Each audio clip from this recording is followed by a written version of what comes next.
Hello everyone, myself Mr. S.M. Ghanwat, working as Assistant Professor in Mechanical Department at Sharad Institute of Technology, College of Engineering, Yadrao, Ichalkaranji.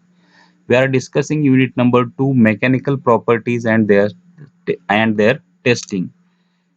In part 5 of mechanical properties and their testing, we are going to discuss the points resilience, true stress and strain, and also we are going to discuss elastic recovery after plastic deformation.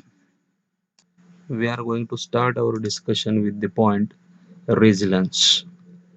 The resilience is the capacity of material to absorb energy when it is deformed elastically and then upon unloading to have this energy recovered. We will discuss once again. Resilience is the capacity of material to absorb energy when it is deformed elastically and then upon unloading to have this energy recovered. The associated property is the modulus of resilience, that is UR, which is the strain energy per unit volume required to stress a material from an unloaded state up to the point of yielding. Computationally, the modulus of resilience for a specimen subjected to an uniaxial tension test is just the area under the engineering stress strain curve taken to yielding. Now we can represent modulus of resilience as UR is equal to integration from 0 to epsilon y sigma d epsilon. Assuming a linear elastic region, we can show that modulus of resilience for linear elastic behavior UR is equal to 1 half sigma y epsilon y, in which epsilon y is the strain at yielding. Now the units of resilience are the product of the units from each of the two axes of strain stress plot. For SI units, this is joule per cubic meter, whereas with customary US units, it is inch pound force per cubic inch. Both joules and inch pound force are units of energy, and thus this area under the stress strain curve represents energy absorption per unit volume in cubic meter or cubic inches of materials. Then we can write modulus of resilience for linear elastic behavior incorporating Hooke's law as UR is equal to 1 half sigma y epsilon y, which will be again equal to 1 half sigma y into bracket sigma y upon E, which will be again lastly equal to sigma y square divided by 2E. Thus, resilience materials are those having high yield strengths and low moduli of elasticity. Such alloys would be used in spring application. Once again, we are going to discuss this property of resilience. Resilience is the capacity of material to absorb energy when it is deformed elastically and then upon unloading to have this energy recovered. The associated property is the modulus of resilience, that is represented by letter UR, which is the strain energy per unit volume required to stress a material from an unloaded state up to the point of yielding. Computationally, the modulus of resilience for a specimen subjected to an uniaxial tension test is just the area under the engineering stress strain curve taken to yielding. Then, according to the definition of modulus of resilience, we can represent modulus of resilience as UR is equal to integration from 0 to epsilon y sigma d epsilon. Assuming linear elastic region, modulus of resilience for linear elastic behavior is represented as UR is equal to 1 half sigma y epsilon y, in which epsilon y is the strain at yielding. Now, the units of resilience are the units of resilience are the product of units from each of the two axes of stress strain plot. For SI units, this is joule per cubic meter, whereas with customary US units, it is inch-pound force per cubic inch. Both joules and inch-pound force are units of energy, and thus this area under stress-strain curve represents energy absorption per unit volume in cubic meter or cubic inches of materials. Now, modulus of resilience for linear elastic behavior incorporating Hooke's law can be represented as UR is equal to 1 half sigma y epsilon y, which will be again equal to 1 half epsilon y, not epsilon y, sigma y, putting the value of epsilon y as sigma y upon E, which will be equal to sigma y square divided by 2E. Thus, resilience materials are those having high yield strengths and low modulo of elasticity. Such alloys would be used in spring applications. This is all about the point of resilience. Now we will move further with the next point, that is true stress and strain. From figure, the decline in stress necessary to continue deformation past the maximum point M seems to indicate that the metal is becoming weaker. This is not at all the case. As a matter of fact, it is increasing in strength. However, the cross-sectional area is decreasing rapidly within the neck region where deformation is occurring. This results in a reduction in the load-bearing capacity of the specimen. The stress as computed is on the basis of original cross-sectional area before any deformation and does not take into account this reduction in area at the neck. Sometimes it is more meaningful to use a true strain scheme. A true stress sigma T is defined as the load divided by the instantaneous cross-sectional area AI over the deformation is occurring, that is the neck past the tensile point. This is all about the true stress. Once again, we are going to repeat this particular concept. From the figure, the decline in stress necessary to continue deformation past the maximum point M seems to indicate that the metal is becoming weaker. This is not at all the case. As a matter of fact, it is increasing in strength. However, the cross-sectional area is decreasing rapidly within the neck region where deformation is occurring.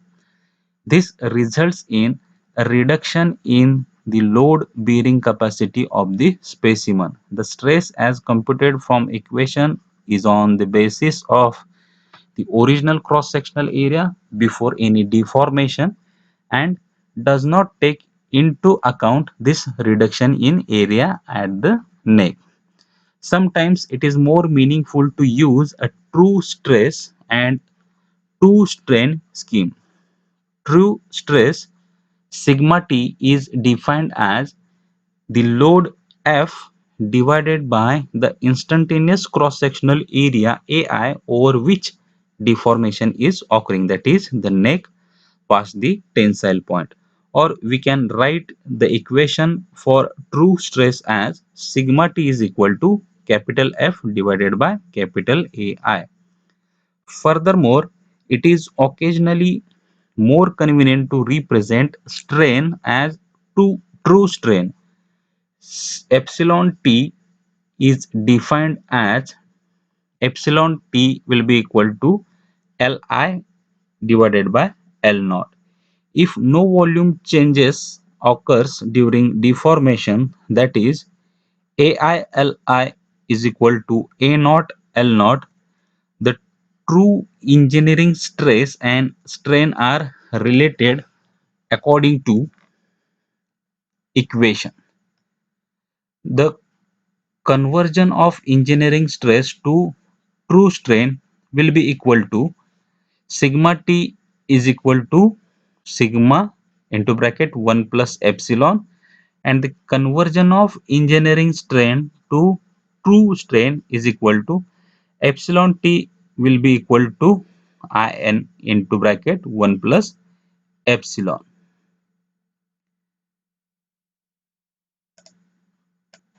The conversion of engineering stress to true stress and the conversion of engineering strain to true strain, these equations are widely used, are valid only to the one set of necking. Beyond this point, true stress and strain should be computed from actual load, cross-sectional area and gauge length measurement.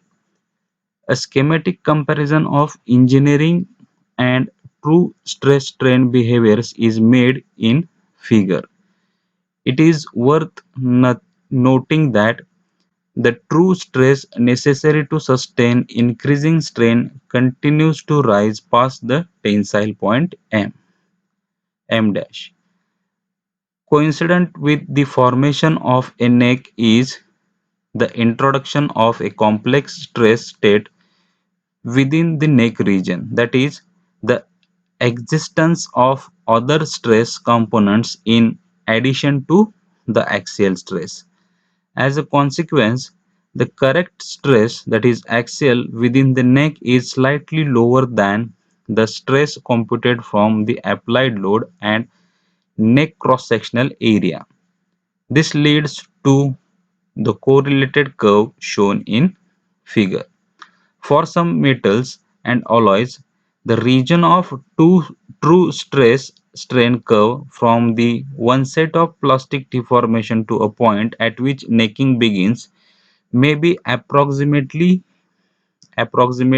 given by sigma t is equal to k into epsilon raised to n t.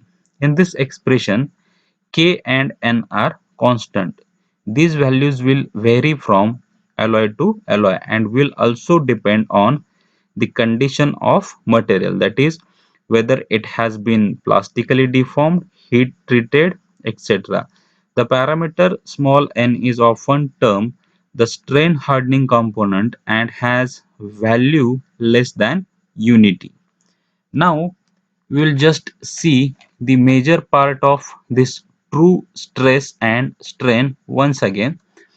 The definition of true stress is given as sigma t is equal to F divided by AI. Furthermore, it is occasionally more convenient to represent strain as true strain, which is defined by epsilon t will be equal to ln divided by Li divided by L naught. If no volume change occurs during deformation, that is, if AI Li is equal to A naught L naught. True and engineering stress and strain are related according to the equations. Sigma t is equal to sigma into bracket 1 plus epsilon, and epsilon t is equal to ln of 1 plus epsilon. This is the conversion of engineering stress to true stress and conversion of engineering strain to true strain.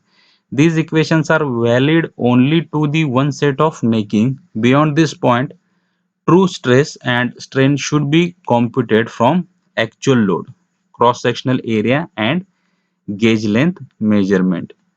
A schematic comparison of engineering and true stress strain behaviors is made in figure. It is worth noting that the true stress necessary to sustain increasing strain continues to rise past the tensile point M dash. Coincident with the formation of a neck is the introduction of a complex stress state within the neck region, that is, the existence of other stress components in addition to axial stress. As a consequence, the correct stress, that is axial, within the neck is slightly lower than the stress computed from the applied load and neck cross-sectional area. This leads to correct curve in figure. For some metals and alloys, the region of true stress strain curve from the one set of plastic deformation to the point at which necking begins may be approximated by sigma t is equal to k into epsilon raised to nt.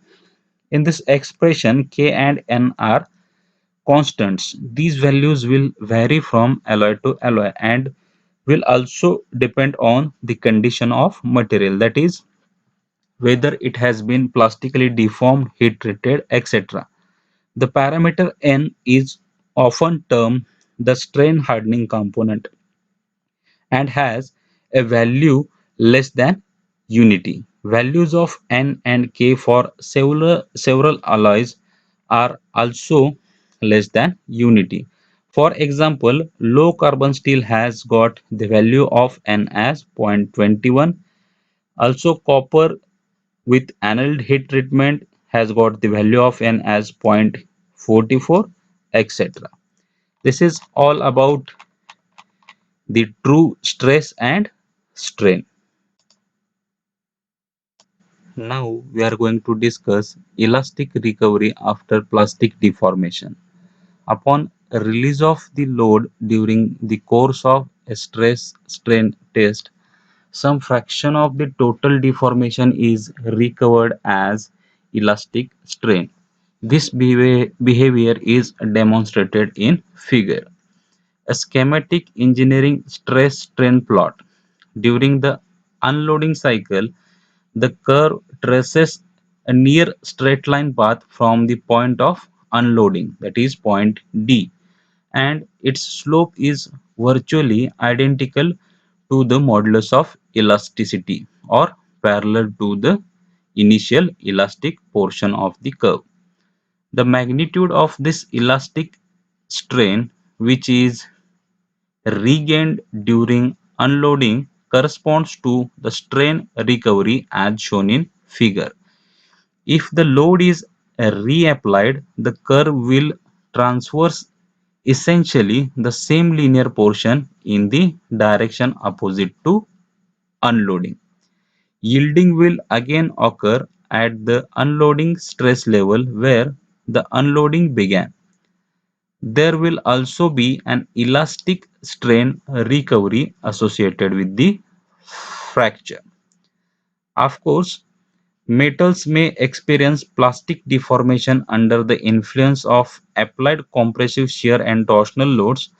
The resulting stress strain behavior into the plastic region will be similar to the tensile counterpart.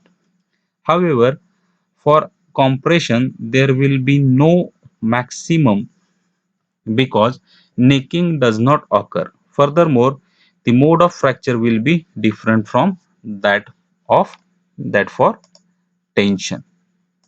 Once again, we will just go through the elastic recovery after plastic deformation.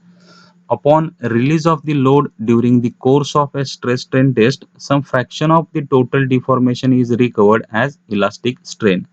This behavior is demonstrated in figure, a schematic engineering stress strain plot. During the unloading cycle, the curve traces a near straight line path from the point of unloading, that is point D, and its slope is virtually identical to the modulus of elasticity or parallel to initial elastic portion of the curve. The magnitude of this elastic strain, which is regained during unloading, corresponds to the strain energy as shown in figure. If the load is reapplied, the curve will transverse essentially the same linear portion in the direction opposite to unloading. Yielding will again occur at the unloading stress level where the unloading began. There will also be an elastic strain recovery associated with the fracture. This is all about the elastic recovery after plastic deformation. Now we are going to see the reference part. For this session, the reference is William D. Callister Jr., David G. Rathwich, Material Science and Engineering, an Introduction. For further reading, you can refer this particular reference book for Introduction to Material Science and Engineering. Thank you.